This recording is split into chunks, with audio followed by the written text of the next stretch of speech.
Guys, ituro ko sa inyo kung paano nga ang pag-crossbreed ng Java fruit sa mansanas. Una lamang ikat natin itong mansanas. At pagkatapos nga natin itong makat, ayan, ikat din nga natin itong Java fruit.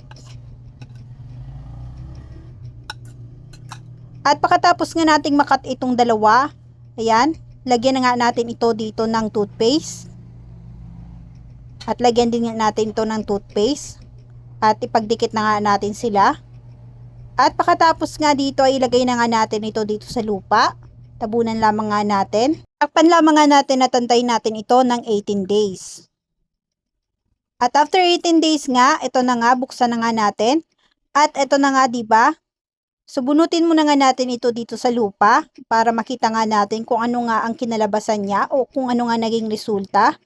At ito na nga, nagkaroon na nga ito ng ugat. Ayan. At nagkaroon na nga ito ng dahon. At parang hindi nga dito nabulok ang ating mansanas at Java fruit. So, pwede na nga natin itong ilipat ng lupa o kaya naman nga i-transplant. Ayan, mag-ilipat na nga natin siya dito. Ilagay lamang nga natin siya ulit dito sa lupa. At tabunan lamang nga natin ulit ito. Ayan, ayusin lamang nga natin. At pagkatapos nga, diligan lamang nga natin ito ng tubig. At antayin natin ulit ito ng 235 days.